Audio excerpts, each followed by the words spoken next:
Whoa, what is happening? Why are we upside down? Hold on, maybe I can fix this. Oh, what? That didn't really help. Let me try again. Yes, we're right side up. Now we can get started. Welcome back to Virtual Salt. We only have 2 more weeks left. This week and then next week. But it's okay, don't feel sad because next term, Salt is starting back up. Yes, normal Salt, like we used to have, is starting back up, so get excited for that. But until then, we have got a few things to show you for this week. First up, let's have a look at the drawings. So, first one is Elise's drawing. Thanks, Elise.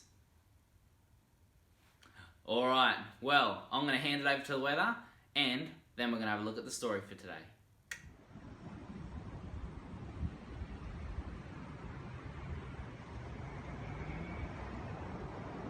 Hey Sol, it's me Liam, Weather Human, and today I am going to do the weather for you, same as every other week.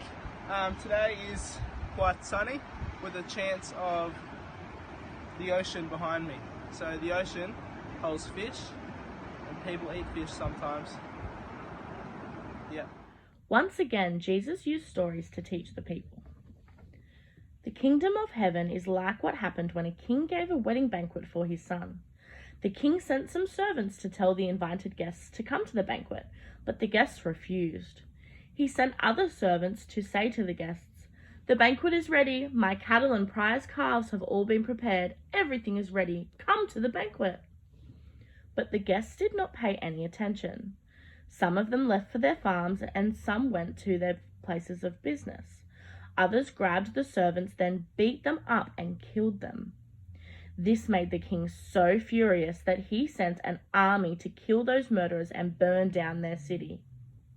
Then he said to the servants, "It is time for the wedding banquet, and the invited guests don't deserve to come. Go out to the street corners and tell everyone you meet to come to the banquet." They went out onto the streets and brought in everyone they could find, good and bad alike, and the banquet room was filled with guests. When the king went in to meet the guests, he found that one of them wasn't wearing the right kind of clothes for the wedding.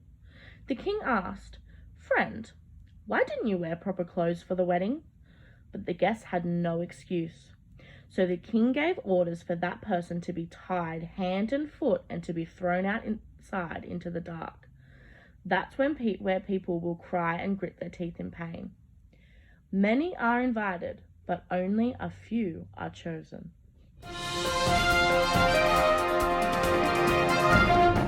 Hello Salty viewers, welcome back once again for an awesome episode of Salty News. As you know, each week we have another interesting guest on, and this week is no different.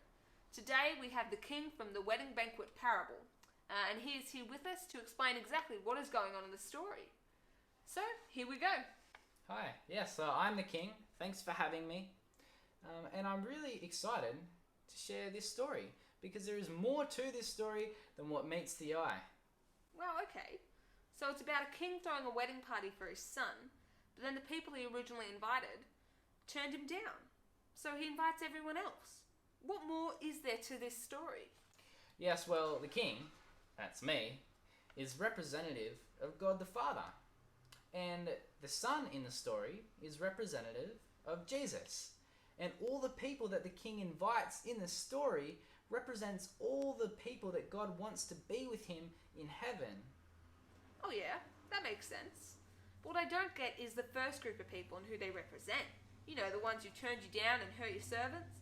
It sounded like a great time to me. I don't know why they didn't want to be a part of it. Yeah, I know. Well, those people were the Pharisees and the Jews of Jesus' time. And they knew all about God and they knew all about God's law, but yet they still rejected Jesus, who is the Son of God. So the people who want to follow Jesus and accept his invitation to be his followers are those who get to come celebrate at the feast. Why then does the man get thrown out for wearing different clothes? It seems a little rough to me. Well, the clothes are symbolic, and they're symbolic of Jesus' perfectness. Just like if you want to go to a wedding, you want your clothes to be perfect. They have to be ironed, there has to be no stains, there has to be nothing wrong with them. Just like if you want to go to heaven to be with God, your life has to be perfect. You can't have done anything wrong. But the problem is, that's impossible. So, if we trust Jesus, he has lived a perfect life and he can take us to live in heaven with God. And so that man that got thrown out, he got thrown out because he didn't have the right clothes on, which is symbolic and is just basically saying that you can't go to heaven if you don't trust in Jesus. Okay, I get it. So only those who follow Jesus and believe that he can save them are able to get to heaven. But how does he do that? Well, Jules, that's a good question. And he did it by taking the punishment of death that was meant for us, for not living a perfect life. And he calls everyone to come to him so he can take that punishment for them. Man, what a sweet, awesome offer that is. And all you have to do is go to him and ask him in prayer. That certainly is a great offer. How amazing. Well, thanks for coming. And thank you as well, viewers. You know the drill, guys. We'll catch you next week with some more salty news.